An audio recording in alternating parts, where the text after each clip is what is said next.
Friend, this is मधु और आप मेरा चैनल है विजन क्लासेस और हम यहाँ पर जो है बायोलॉजी पढ़ते हैं।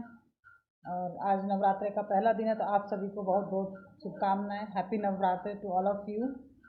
और मेरे चैनल को लाइक और सब्सक्राइब करते रहें। हमने लास्ट टॉपिक किया था breathing and gases exchange, finish कर दिया था। आज हम टॉपिक स्टार्ट कर रहे हैं बॉटनी का, उठाते हैं, है ना। और पिछले 2-3 दिन क्लासेस थोड़ी बंद रही, जैसे कि फ्राइडे नहीं हुआ, सैटरडे नहीं हुई और संडे भी नहीं हुई, तो थोड़ा काम था। लेकिन हम अभी 5 डेज़ ही क्लासेस चलेगी, मतलब मंडे टू फ्राइडे चलेगी। सैटरडे संडे हम लोगों की छुट्टी रहेगी, मतलब मेरी तरफ से छुट्टी रहेगी अभी। वो इसलिए कि आप लोग पढ़ें और जो पढ़ाया गया है, जो आपने पढ़ा है इस वीडियो के थ्रू, उसके क्वेश्चन प्रैक्टिस करें, है ना। थ्योरी जो पढ़ेंगे उसको समझ में आ रही है या नहीं आ रही है, वो कैसे पता चलेगा? जब आप क्वेश्चन अटैम्प्ट करेंगे। जितने ज़्यादा क्वेश्चन अटैम्प्ट करेंगे उतना आपके लिए बेनिफिशियल होगा। तो इसीलिए हम सैटरडे संडे छुट्टी रखेंगे, 5 डेज़ क्लासेस करेंगे।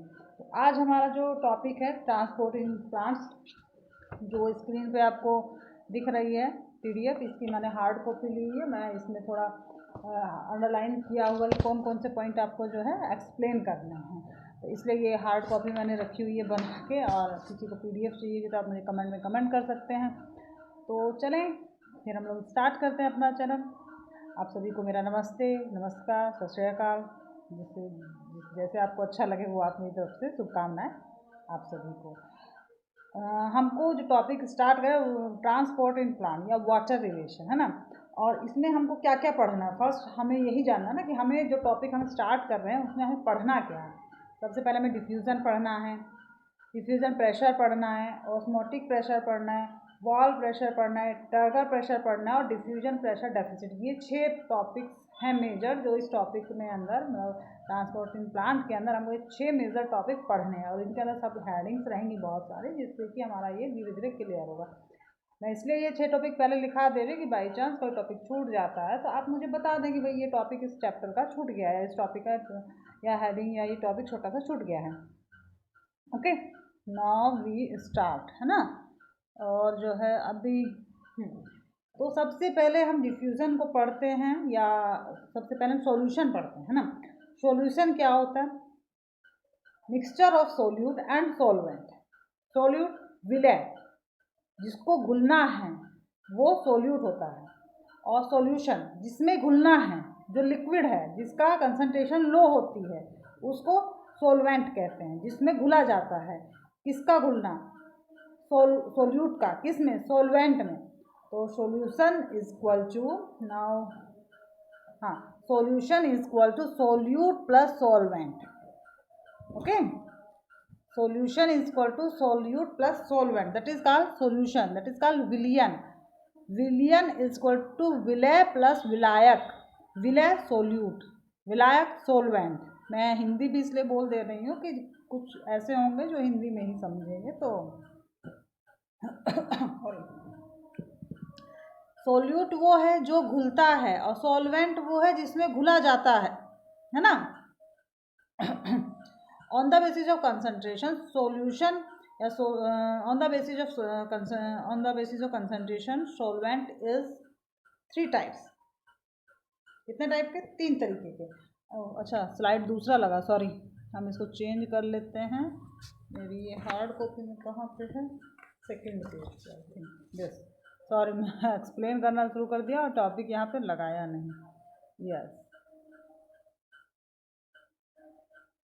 ये प्लांट वाटर रिलेशन है ना। प्लांट वाटर रिलेशन हमने टॉपिक स्टार्ट किया है अभी, तो उसी में मैंने आपको बताया solution. Solution is equal to solute plus solvent. Solution is equal to solute plus solvent and solution is of 3 types: hypotonic, hypertonic, isotonic. How much types of solution is? 3 type: hypertonic, hypotonic and isotonic. ये लिखा हुआ है, देखिए, इसको point out करती हूँ तो आपको मे भी समझ आए।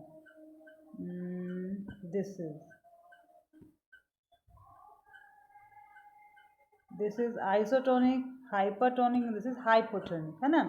तो 3 तरीके के सॉल्यूशन होते हैं। Now I have to read plant water relation.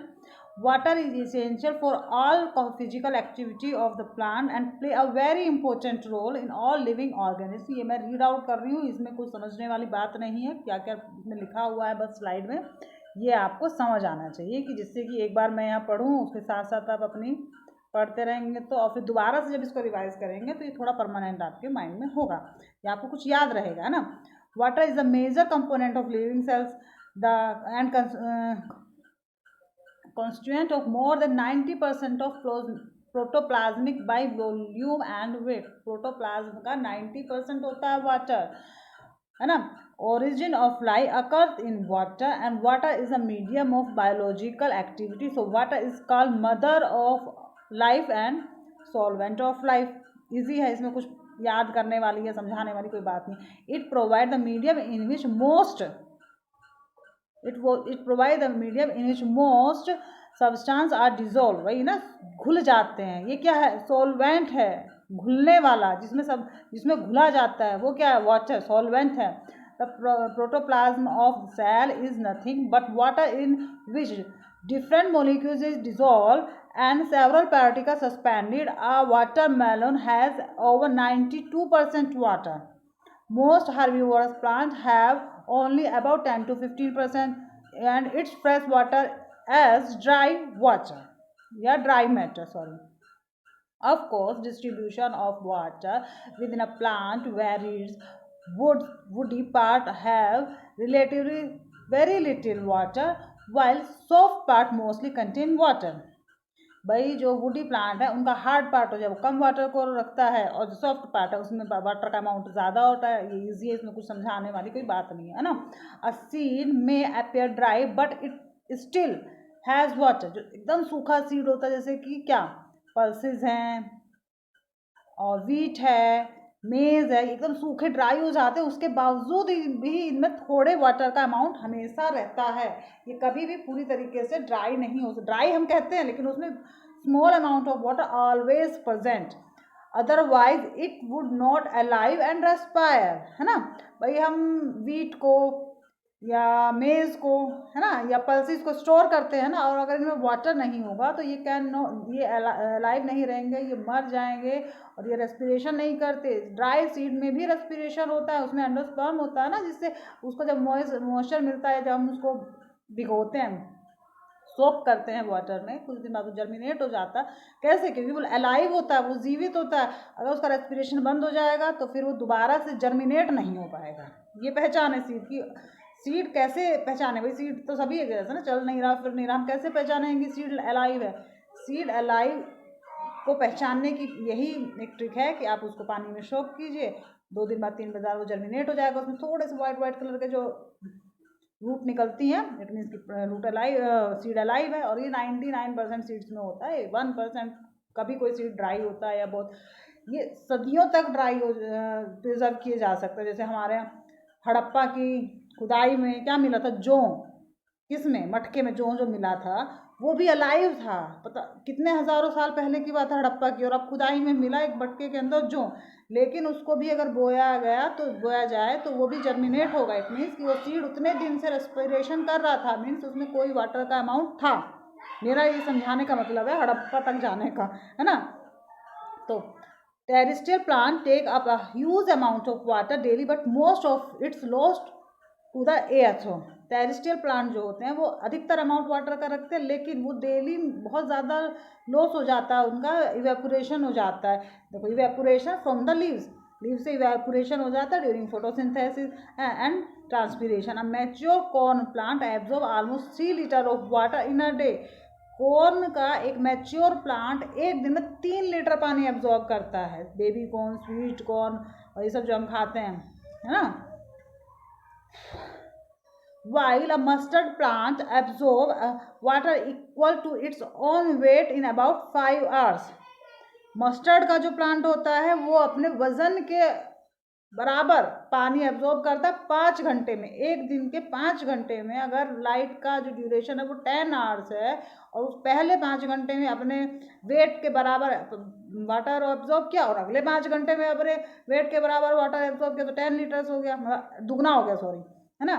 Because of high demand of water, क्योंकि उसे पानी की बहुत ज़्यादा ज़रूरत होती है. It is not surprise that water is open for limiting factor for plant growth and productivity in both agriculture and natural environment. ये कोई सरप्राइजिंग नहीं है कि भाई प्लांट के लिए वाटर ज़रूरी है. इवन प्लांट क्या, हम लोगों के लिए भी वाटर ज़रूरी है. आप 1 घंटा बिन प्यास लगे और आप पानी ना पिए 3-4 घंटा तो प्यास लगती है, और अगर आप नहीं पिएंगे तो दिक्कत होती है. खैर छोड़िए, इधर उधर नहीं जाते. Importance water as a solvent. Solvent के रूप में वाटर की क्या इंपॉर्टेंस है? वाटर क्या सोलवेंट है ना, विलायक है, जिसमें घुला जाता है, जिसमें चीज़ें घुलती हैं, that is called solvent. So most cell dissolve about 75% of water. 75% अधिकतर सेल जो है 75% वाटर में घुल जाती है. Many substance more around cell dissolve in water. Cell के आसपास जितने भी कंपोनेंट होते हैं वो वाटर में घुल जाते हैं. Different water relation in plant is as follows. वही जो मैंने बताया ना, वाटर के रिलेशन प्लांट के साथ 3 तरीके का होता है भाई. सोल्यूट और सोलवेंट 3 तरीके के होते हैं. किस बिहाफ पे? Relation to water. First is isotonic, second is hypertonic, third is hypotonic, है ना. तो पहले पढ़ते हैं हाइपोटोनिक. हाइपोटोनिक मीन्स कम सांद्र विलयन, जिसकी कंसंट्रेशन कम होती है, जिसमें सोल्यूट की मात्रा कम होगी और सोलवेंट की मात्रा ज़्यादा होगी. सोलवेंट मतलब विलायक, मतलब घुलाने वाला, जिसमें घुला जाता है, मतलब वाटर. सोल्यूट मतलब जो घुलेगा, किस में? वाटर में. क्या घुलेगा? या तो सॉल्ट घुलेगा या तो शुगर घुलेगी. किस में? वाटर में. तो hypotonic solution, solute is less and solvent is more. Example is शरबत. हम गर्मियों में शरबत पीते ना, नींबू का शरबत, और वो क्या आता है कि ऑरेंज सा, नाम मिस हो रहा है, रूह अफ़ज़ा, है ना. रूह अफ़ज़ा पानी में घुलने के बाद क्या है? हाइपोटोनिक सॉल्यूशन है. लेकिन जब वो बॉटल में आता है वो क्या है? हाइपरटोनिक सॉल्यूशन है. क्यों हाइपरटोनिक है? क्यों? क्योंकि इसमें सोल्यूट की मात्रा ज़्यादा है, सोलवेंट की मात्रा कम है. सोल्यूट मतलब जो घुला है, किस में? सोलवेंट में, मतलब पानी में. तो पानी में जो घुला है सोल्यूट, और सॉल्वेंट की मात्रा कम, सोल्यूट की मात्रा ज़्यादा. इट मीन्स कि हाइपरटोनिक सॉल्यूशन मीन्स रसगुल्ले का घोल समझ लीजिए, या फिर अपना रूह अफ़ज़ा समझ लीजिए, या जेली जैसा कोई, मतलब जिसमें कंसंट्रेशन वाटर की कम हो और जो घुला है उसकी कंसंट्रेशन ज़्यादा हो, है ना. Isotonic solution, solute and solvent amount is equal. The solution in which solute मतलब घुलने वाला, विलायक. सोलवेंट जिसमें घुला जाएगा, मतलब कि वाटर, दोनों का अमाउंट बराबर है. That is called isotonic solution. Okay, ये यहाँ पे 3 हेडिंग्स हैं, ये यही दिया गया है, तो मैं इसको रीड कर देती हूँ क्योंकि मैंने समझा दिया ना. Isotonic solution, ISO means the same if the concentration of solute means की salt is equal to both side. The water will move back in forth but would not have any result on the overall amount of water on either side. भाई solute इधर भी बराबर है, इधर भी बराबर है, तो वाटर कहीं भी नहीं जाएगा. वाटर या सोल्यूट जो होता है, सॉरी सॉल्वेंट जो होता है, high concentration to low concentration जाता है ना. सोल्यूट किधर जाता है? High concentration to low concentration move करता है. या फिर ऐसे समझ लीजिए, hypotonic solution to hypertonic move करेगा. क्या? सोल्यूट. इसको समझिए, क्योंकि ये सोल्यूट सॉल्वेंट किधर जाना है किधर आना, हाइपर से हाइपो, हाइपो से हाइपर, ये मतलब हमेशा कंफ्यूज करता है. बहुत दिनों बाद जाके मुझे भी क्लियर हो रहा है, और ये मैं कोशिश कर रही हूँ आपकी अपनी तरफ से समझाने की, और मेरे ख्याल से आप समझ पाएंगे. Movement of solvent higher concentration to lower concentration, या movement of solvent hypotonic solution to hypertonic solution. समझ रहे हैं? ओके, तो इसमें इसी के अकॉर्डिंग 3 तरीके की मेम्ब्रेन भी होती हैं, परमिएबल, सेमी परमिएबल और इम्परमिएबल, परमिएबल, सेमी परमिएबल और सेलेक्टिव परमिएबल. मेम्ब्रेन कितने तरीके की हुई? 4 तरीके की. इम्परमिएबल, जिससे solute and solvent both can not pass, ना तो विलायक जाएगा उससे बाहर, ना विलयन जाएगा, तो उसको कहते हैं इम्परमिएबल. क्या? प्लास्टिक के इधर उधर कोई नहीं जाएगा, कांच उसके इधर उधर कोई नहीं जाएगा। तो ये क्या, इम्परमिएबल मेम्ब्रेन। 2 गिलास लिए, एक गिलास लिया, उसके एक 2 गिलास लिए और हमने बीच में एक डब्बा बनाया, उसमें हम दीवार बनाई कांच की या प्लास्टिक की, और हमने एक तरफ सोल्यूट डाला एक तरफ सोलवेंट डाला, तो वो एक दूसरे में मिक्स नहीं होंगे, सोल्यूशन नहीं बनेगा।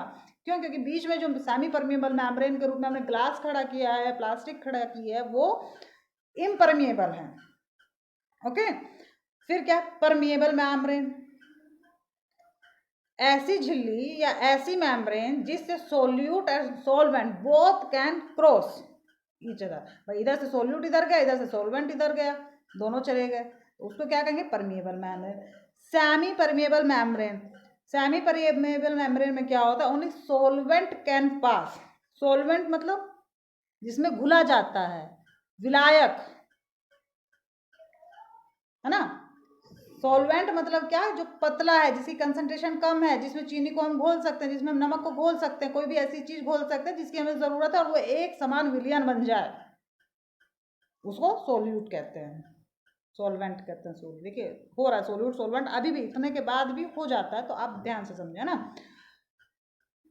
सिलेक्टिव परमिएबल में सोल्वेंट कैन पास, क्यों? क्योंकि उसकी कंसंट्रेशन कम है ना।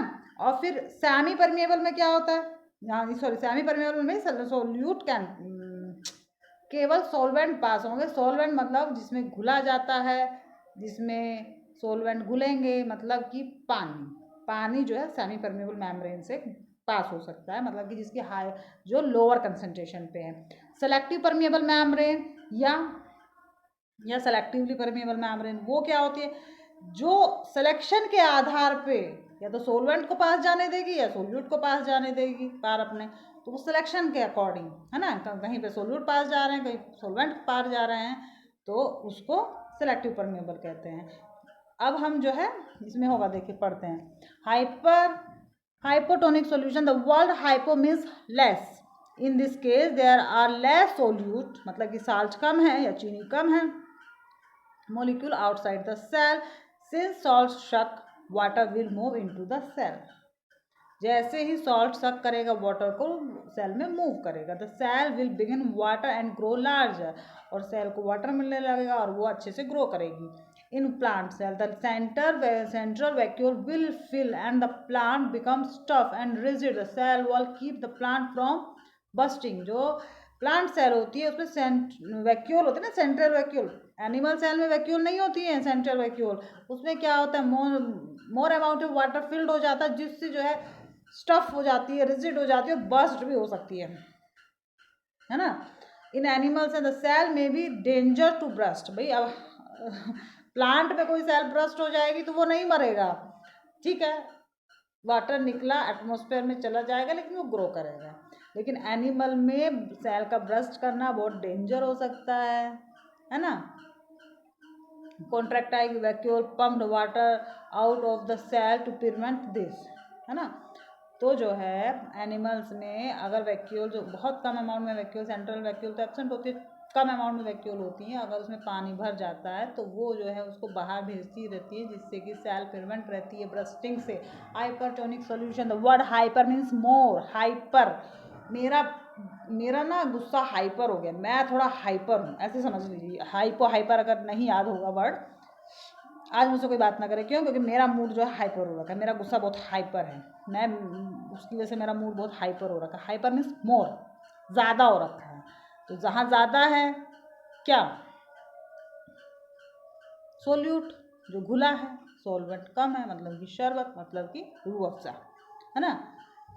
In this case there are more solute, salt की मात्रा ज़्यादा, सॉल्ट की बजाय आप शुगर भी ले सकते हैं। Molecules outside the cell, cell के बाहर शुगर की मात्रा ज़्यादा है, which causes the water to be suck in that direction, उस डायरेक्शन में वाटर शक करेगा। In plant cell the central vacuole loses water and the cell shrink causes wilting. इसमें क्या होगा, सेल के अंदर का जो वाटर है बाहर आएगा, सेल श्रिंक हो जाएगी, है ना, और विल्टिंग होगी उसमें।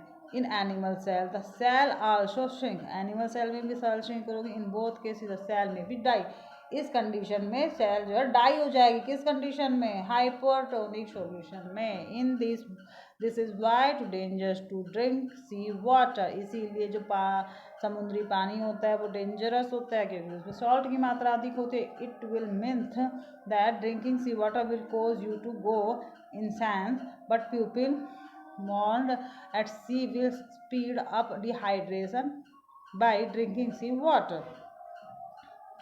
ये मिथ है कि भाई सी वाटर जो है ड्रिंकिंग करना नुकसानदायक है, लेकिन लोगों का मानना है कि जो अगर सी वाटर आप पियेंगे तो आपको डिहाइड्रेशन की समस्या नहीं होगी। गर्मी में तो बीपी कम हो जाता है। तो हम लोग क्या पीते हैं?